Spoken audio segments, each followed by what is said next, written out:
This is happiness, to be everything at once. Be unblinded, be unlearned, be unbridled and unburned.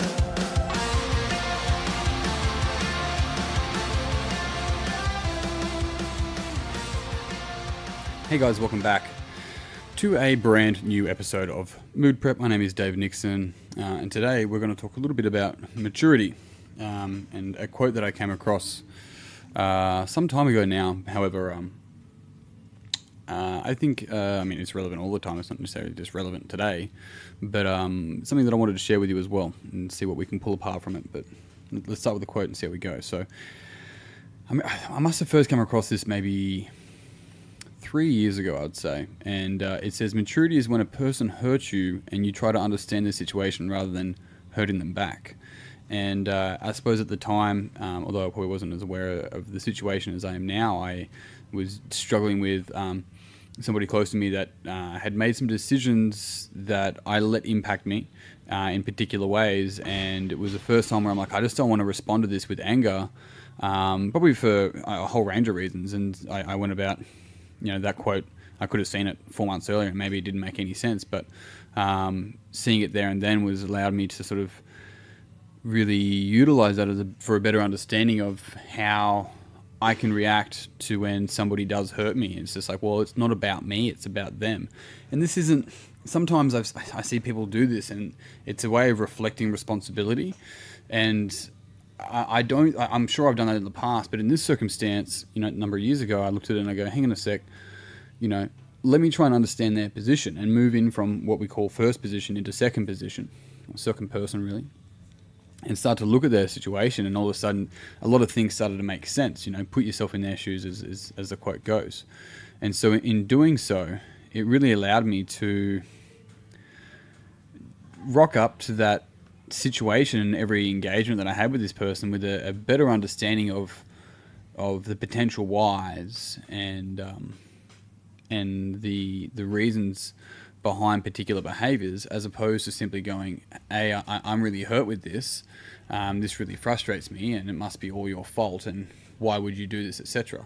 And one of the other things I came across later on, and I've done a podcast on this before, but it was hurt people.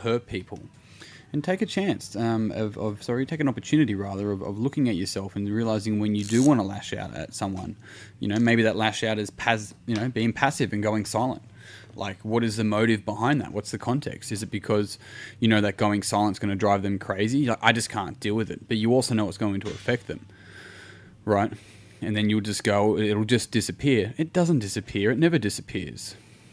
Nothing disappears. We know this. It's there for a reason. So in doing all of this, it's really sort of looking at it and going, well, what are your behaviors that hold a relatively deeper or hidden meaning behind the way you respond to people hurting you? I mean, this is a fucking tough conversation because there's a lot of emotion that can get tied up into this situation and sort of involved in it. And this person did this person did that. They knew not to do this. And I think it's really important to be able to look at your emotions and realize that your emotions are actually your responsibility. If somebody triggered you, sure, that's if they're doing that on purpose because they know they're going to get a response, then you've got a decision to make whether you want to be around that person or not.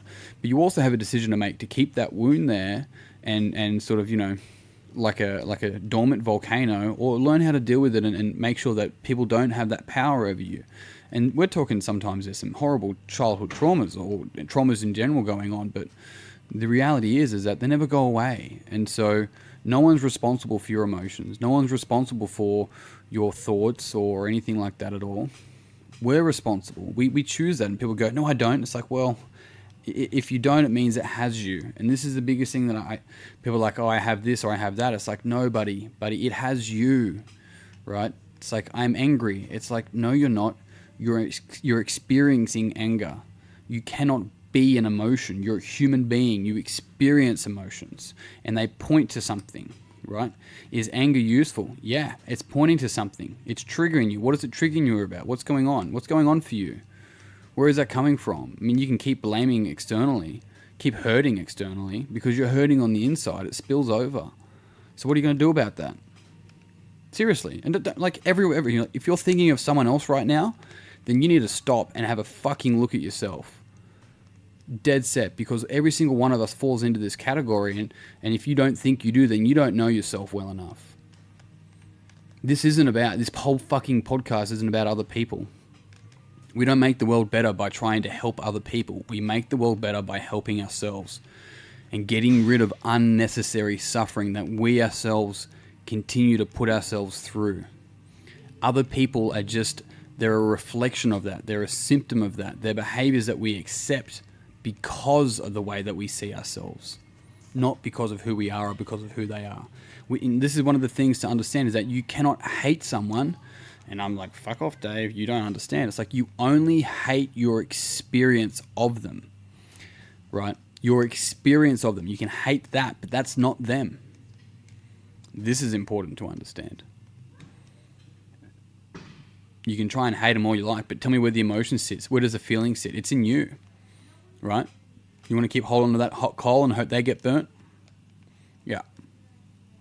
So this is really looking at your emotions and understanding, hang on a second, if I'm not responsible, if I keep blaming some other people for my emotions, then what happens? Well, then they always have you. You're always a victim to what everyone else is saying and doing and thinking. And shit's hard. Like, I'm not even, people have some fucking horrible shit that they bring up, and you're like, man, I feel so sorry. But it's just like, we each have things to work through.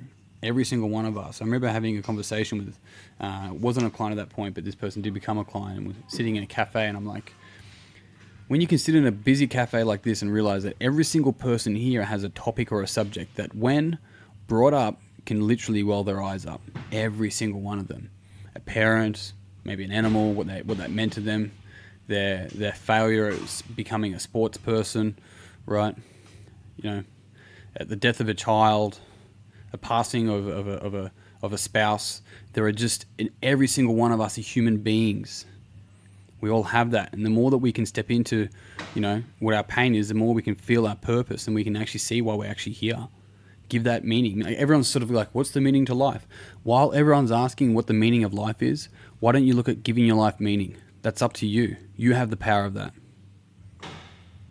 You have the power to do that. No one else. God's plan. Whatever. If you want to call it that, cool. I don't care. Right? You are God. Right? It's the whole quote of, like, when you pray for confidence and God gives it to you, understand you had it the whole time. You just didn't give yourself permission. And then you gave authority to a higher power about it. That's you, buddy. That's all you. If you can do it with confidence, what else can you do it with? Courage? What else? See, we have the ability to elicit a state at any given time. That's why I use the example in a coaching call today to talk about state elicitation, so to speak. But you ever been laying in bed and think, "Fuck, did I lock the front door?" And then you sit there and you're like, "Oh, I have to get up," right? And then you go and you check and it was locked. But nothing in reality happened. Nothing in reality changed. Yet you went through this thought, sort of thinking emotive sort of space where you become anxious and worried and all this sort of stuff. But nothing actually occurred. We can elicit states all the fucking time. We choose that. Don't you ever forget it. And on that note, I'm out. Team, thank you very much for tuning in, as always. If you found this podcast beneficial, then it would mean the world to me, truly. If you would pass it on to someone else, if you share it on the socials, do the good thing, be a good person. Or don't share it, and just be with it and enjoy it. I don't mind.